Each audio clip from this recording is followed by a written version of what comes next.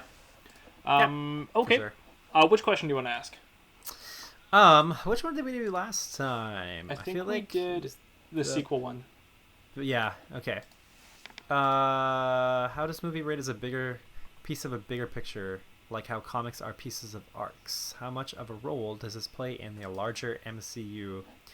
So, the post-credit scene to me seems to, like, play more of a part than the rest of the movie in terms of like the rest of the MCU, only because like we're introduced to the Infinity, or we're now told that there are 2 Infinity Stones available. I don't know. I feel like for me this one didn't close a lot of, like, it didn't open and close a lot of questions, and it didn't give way for me to want to see like, oh, what else is going on. Right. Which is what I would probably get from a comic. You know, like I would, the comic starts, and if it's like the first issue of an arc, I would get an idea of kind of what's going on and then sort of what to expect. But this one, I'm not getting that. Not from this movie. Yeah. I'd agree with you there. I mean, it's really only the Captain America reference and then the Infinity Stone stuff at the end. Other than that, it doesn't really broaden the universe as much. Yeah. So, yeah, I'd agree with you on that. It's kind of lacking in that. But it doesn't mean that that's bad. It's just it doesn't have much of that. Mm-hmm. Yeah. It could just kind of stand alone as a movie. Yeah. Right? Yeah. Final thoughts? Well, watch it if you have to. I agree. But I don't know. I guess for me it's a background movie. It's funny that like I was probably as focused on it as I was with the previous movies that we've been watching, you know, and I've been taking notes during all the movies too. But with this one, it was easy for me to stay on track with writing my notes, whereas some of the other movies I would kind of get lost and forget, movie, like, oh yeah, I'm supposed to be taking some notes because I was enjoying the movie so much more. Yeah. But yeah, this one was like beat, like plot point, beat, plot point. Like everything was just like falling into place, and yeah, that's not good because I'm analyzing it so much because it's just so movie-like and not like I'm not getting lost in the movie at all. Yeah, exactly. Yeah. All right. Well, on that note, then, Anth0z, well, let's just tell the audience thanks for listening to the podcast, and be sure to catch us next on our Marvel movie episode, Captain America: Winter Soldier. Cool. Wait, you said let's thank. So should I be thanking them too, or do we do it at the same time? Yeah, you should also thank them. Okay. Well, thanks. And thanks. I hope you enjoyed our rants and raves about of picking apart Thor going to the dark world on Earth, because it is not what the title seems, and it's not the best representation of an MCU movie, but it's there, so that's that. And on that note, and I'm sorry. Thanks for listening. Okay, thanks everybody. Bye. Okay, bye.